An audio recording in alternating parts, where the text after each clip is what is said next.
जय हिंद दोस्तों, स्वागत है आप सभी का एयर स्टडी क्लासेस पर। दोस्तों, इस वीडियो में बात करने वाले हैं UP triple S C PET exam 2021 का जो हुआ है, इसका एक्सपेक्टेड कट ऑफ क्या रहने वाला है, कितने क्वेश्चन आपके सही होते हैं, कितने मार्क्स आपके आते हैं, तो आपका सिलेक्शन पीईटी के एग्ज़ाम में हो जाएगा और आप आगे की परीक्षा में आप बैठने के लिए आपको मौका मिलेगा। लेखपाल जूनियर असिस्टेंट की जो 25,000 पदों पे भर्ती होनी है, उस पे जो है आपको बैठने के लिए मौका मिल जाएगा। आप ओबीसी, एससी, एसटी, जनरल जिस भी कैटेगरी से आते हैं सबकी हम इसमें बात करेंगे। तो देख लेते हैं। सबसे पहले हम देखेंगे कि पीईटी की परीक्षा में क्या कुछ विशेष रहा है, कितने स्टूडेंट्स रहे हैं, कितने नंबर ऑफ कैंडिडेट रहे हैं, डिफिकल्टी ऑफ पेपर कैसा रहा है, इन सब चीज़ों पे थोड़ा सा हम देखेंगे। फिर इसी डेटाबेस पे हम एक्सपेक्टेड कट ऑफ एनालिसिस करेंगे। तो देख लेते हैं हम। यहाँ पे सबसे पहले बात कर लेते हैं कि कुल रजिस्ट्रेशन कितना था। तो यूपी पीईटी का नोटिफिकेशन जारी होने के बाद जो टोटल रजिस्ट्रेशन हुआ वो 30 लाख बच्चों ने अपना रजिस्ट्रेशन कराया था। लेकिन फॉर्म जितने लोगों ने सबमिट किया, फाइनली जो फॉर्म फी पेमेंट वगैरह करके हमको जितने लोगों ने सबमिट किया, उनकी संख्या थी करीब 20 लाख लोगों ने फॉर्म को सबमिट किया था। परीक्षा देने वाले जो कुल अभ्यर्थी हैं उनकी संख्या करीब 18.5 लाख बताई जा रही है कि 18.5 लाख अभ्यर्थियों ने परीक्षा दिया है। अब बात कर रहे हैं कि कुल भर्ती। तो दोस्तों, जो कुल भर्ती होने वाली है समूह ग की पीईटी के एग्जाम बेस पे, ये कुल भर्ती की संख्या आपकी 25,000 सीट पर ये भर्ती आपकी होगी। इसमें आपकी जूनियर असिस्टेंट की भर्ती है, लेखपाल की भर्ती है, राजस्व लेखपाल, चकबंदी लेखपाल और कुछ इसमें बाबू वगैरह की पोस्ट हैं कुछ विभागों में समूह ग की। तो ये सभी मिला के 25,000 पदों पर ये भर्ती होनी है। अब बात कर लेते हैं आपसे, पीईटी की परीक्षा में कुल कितने लोग क्वालिफाई किए जाएंगे, कुल कितने लोगों को पास किया जाएगा और इनको मेंस की परीक्षा में बुलाया जाएगा। तो पीईटी की परीक्षा में जो कुल पास अभ्यर्थी होंगे उनकी संख्या करीब आपकी 2,50,000 के करीब होगी, यानी कि 2.5 लाख अभ्यर्थी इसमें पास किए जाएंगे। एक सीट पे 10 अभ्यर्थियों को पास करने की यहाँ पर बताई जा रही है कि एक सीट पर 10 अभ्यर्थी पास होंगे तो कुल 25,000 पद हैं, तो लगभग 2.5 लाख लोग यहाँ पे आपके पास हो जाएंगे। 20 लाख 18.5 लाख जो लोगों ने एग्जाम दिया है उसमें से 2.5 लाख लोग यहाँ पे पास हो जाएंगे। अब हम एग्जाम पेपर के डिफिकल्टी लेवल की बात करें कि एग्जाम पेपर जो आपकी 24 अगस्त की 2 पारियों में कराई गई है, 2 शिफ्ट में कराई गई है, इसका जो है कितना कठिन था, कितना आसान था, कितना नॉर्मल था, अभ्यर्थियों की क्या इस पर मत है, अभ्यर्थियों ने क्या अपना एक प्रतिक्रिया इस पर दिया है एग्जाम देने के बाद से। तो बताया जा रहा है कि जो फर्स्ट शिफ्ट का पेपर था, पहले शिफ्ट का जो पेपर था, उसका जो लेवल था थोड़ा सा कठिन था। क्योंकि कोई भी एग्जाम का जब पहला शिफ्ट में पेपर होता है तो प्रथम पारी का पेपर थोड़ा सा कठिन, पहले अच्छे अच्छे क्वेश्चन वहाँ पे डाले जाते हैं। उसके बाद जब सेकंड शिफ्ट और जो थर्ड शिफ्ट की जब परीक्षाएं कराई जाती हैं पेपर की, तो वहाँ कुछ नॉर्मल क्वेश्चन जो है मिलने लगते हैं। तो आप यहाँ भी 2 शिफ्ट में पेपर कराई गई थी। तो पहले शिफ्ट की जो पेपर थी उसका जो पेपर लेवल था वो थोड़ा सा जो है कठिन था। कठिन कहाँ का है, तो जो आपके डीआई के क्वेश्चन थे, ग्राफ और तालिका का क्वेश्चन दिया हुआ था, उसमें थोड़ा सा लेंदी टाइप का क्वेश्चन था। तो उसमें जो है बहुत से अभ्यर्थियों को छूट गया होगा, या कुछ लोगों ने किए होंगे, कुछ लोगों का थोड़ा गलत भी हुआ होगा। तो वो थोड़ा सा आपका जो है एक उलझाव किस्म का था। और जो आपका यहाँ पे जो करंट अफेयर से क्वेश्चन बना था वो भी बहुत नॉर्मल क्वेश्चन नहीं बना था, बल्कि बहुत डीप में जाकर के और कुछ पीछे के क्वेश्चन यहाँ पे उठाए गए थे। तो बात करें तो थोड़ा सा कठिन था आपका पहले शिफ्ट का पेपर। सेकेंड शिफ्ट का जो पेपर था वो पहले शिफ्ट की अपेक्षा मॉडरेटर था। कोई भी एग्जाम 2 शिफ्ट में कराई जाती है, 2 पालियों में या 2 से अधिक पालियों में एग्जाम कराई जाती है, और उसका एक ही कट ऑफ बनता है। एक ही एग्जाम के लिए अलग अलग पेपर्स बनाए जाते हैं अलग अलग शिफ्ट के लिए।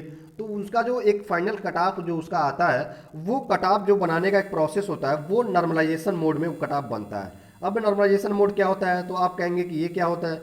तो नॉर्मलाइजेशन मोड आप समझिए कि सामान्यीकरण किया जाता है यहाँ पे। जैसे कि जो मिनिमम जो लड़के जो है कट ऑफ में आ रहे हैं, जैसे कि 60-65 के नीचे के जो है 55-60 के बीच में, तो इनको जो है ध्यान में रखते हुए कट ऑफ बनेगा। और जो सबसे हाईएस्ट नंबर पा रहा है, जैसे कि 85 किसका सही हुआ, 86 सही हुआ, 87, 90 तक सही हो गया, तो उसको भी ध्यान में रखा जाएगा। तो उसका थोड़ा सा नीचे आएगा और नीचे वाले का थोड़ा सा ऊपर जाएगा और बीच का एक रास्ता निकाला जाता है। तो ये होता है नॉर्मलाइजेशन, ताकि इसमें अधिक से अधिक कैंडिडेट्स यहाँ पे आ सकें। तो यहाँ इससे क्या होता है कि दोनों पेपर से अधिक कैंडिडेट्स यहाँ पे आ सकें, दोनों पेपर की इक्वलिटी बनी रहे। तो इसके लिए एक नॉर्मलाइजेशन मोड होता है। तो यहाँ नॉर्मलाइजेशन मोड में कट ऑफ बनेगा आपका। कट ऑफ डिसाइड की बात करें तो कट ऑफ कैसे बनेगा, कितने लोगों का कट ऑफ बनेगा। तो दोस्तों, यहाँ पे कोई आपका जनरल, ओबीसी, एसटी की कट ऑफ नहीं बनने वाला है। यहाँ कट ऑफ केवल आपके 2 तरीके से बनेंगे, एक बनेगा अनारक्षित का और एक बनेगा आरक्षित का। अनारक्षित जो अनरिजर्व कैटेगरी के लोग हैं, यूआर कैटेगरी के, इनकी एक कट ऑफ बन जाएगी, एक पासिंग मार्क दे दिया जाएगा कि इतने पासिंग मार्क पाने के बाद जो जनरल या यूआर कैटेगरी से जो अभ्यर्थी आते हैं वो क्वालिफाई माने जाएंगे। और एक कट ऑफ दे दिया जाएगा आरक्षित श्रेणी के लिए कि इतने नंबर पाते हैं तो आरक्षित श्रेणी के जो अभ्यर्थी हैं वो क्वालिफाई माने जाएंगे। अब आरक्षित श्रेणी में आपके ओबीसी भी आ गए, डब्ल्यूएस भी आ गए, एससी भी आ गए और एसटी भी यहाँ पे आ गए। तो ये आपका रिजर्व कैटेगरी और अनरिजर्व कैटेगरी केवल 2 कट ऑफ आपके डिसाइड किए जाएंगे इस एग्जाम में। जैसे कि आप यूपी टेट वगैरह के एग्जाम अगर दिए होंगे आप शिक्षक भर्ती संबंधी, तो वहाँ पे इसी तरह के कट ऑफ वहाँ पे बनाए जाते हैं। अब बात कर लेते हैं कि जनरल वे में कितने क्वेश्चंस अभ्यर्थियों ने किया है। हमने अपने टेलीग्राम चैनल पे एक सर्वे दिया था, उस सर्वे में जो अभ्यर्थियों ने अपना भेजा है उसमें एक जनरल वे में अगर हम बताएं तो नंबर ऑफ क्वेश्चन जो अटेम्प्ट किया गया है अभ्यर्थियों के द्वारा, इसको हमने 3 लेवल में रख दिया है। एक हमने लेवल 1 रखा है, दूसरा लेवल 2 रखा है और तीसरा लेवल 3 रखा है। लेवल 1 में हमने रखा है कि जो अभ्यर्थी 80 से 85 क्वेश्चन अटेम्प्ट किए हैं, ऐसे अभ्यर्थी जो 80 से ऊपर 80 से 85, 90 या फिर इससे ऊपर जो भी क्वेश्चन उन्होंने अटेम्प्ट किया है 80 प्लस का, तो ऐसे अभ्यर्थियों की संख्या हमने मान लिया है कि लगभग 20% होगी जो अभ्यर्थी 80 से 85 क्वेश्चन अटेम्प्ट किए हैं। इसमें आपके सही और गलत दोनों क्वेश्चन है। आगे हम डिसाइड करेंगे कि गलत क्वेश्चन को काटने के बाद कितने मार्क्स आपके बन रहे हैं और फिर कट ऑफ क्या निकल के आएगा। आगे बात करते हैं कि लेवल 2 में जो अभ्यर्थी 75 से 80 क्वेश्चन किए हैं तो इनकी संख्या मान लेते हैं करीब 30% होगी, 30% इनकी संख्या होगी। जो अभ्यर्थी 65 से 70 क्वेश्चन किए हैं इनकी संख्या मानते हैं कि 50% होगी, 50% होगी। अब ये 50% में जो 65 से कम वाले हैं, 55, 50, 55, 60 तक वाले, ये भी इसमें शामिल हो जाएंगे और ये सब इनकी संख्या मिला करके 50% होती है जो 65 तक क्वेश्चन अटेम्प्ट किए हैं, 65-70 क्वेश्चन जिन्होंने अटेम्प्ट किया हुआ है। अब बात कर लेते हैं कि निगेटिव मार्किंग कितनी होगी। तो निगेटिव मार्किंग की बात करें तो 1/4 0.25 की निगेटिव मार्किंग होनी है।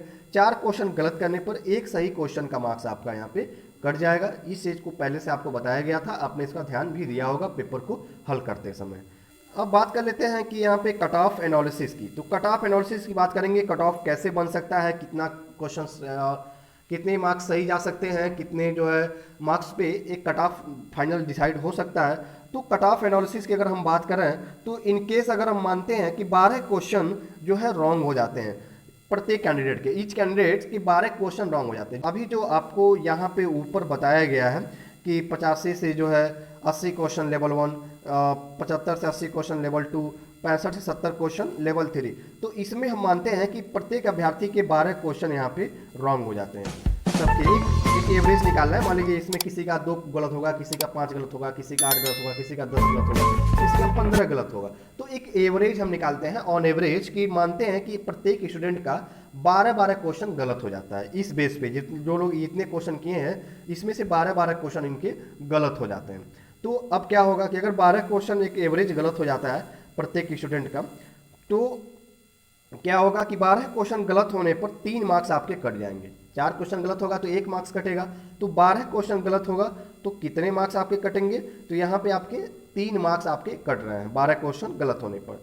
अब ये 3 मार्क्स तो कटेंगे, लेकिन आपके 12 क्वेश्चन जो आपका सही कुल क्वेश्चन आपने किया था उसमें से ये कम हो जाएगा। तो जो टोटल नंबर ऑफ क्वेश्चन आपके करेक्ट होंगे, जो सही होने की आपकी संख्या होगी टोटल नंबर ऑफ क्वेश्चन, वो कितनी होगी, तो यहाँ पे देखेंगे 85 क्वेश्चन आपने किया था, इसमें से 12 क्वेश्चन आपके गलत हो गए, तो ये 12 तो पहले घट जाएगा, तो टोटल कितना बच गया आपका 73 क्वेश्चन यहाँ पे बच गया।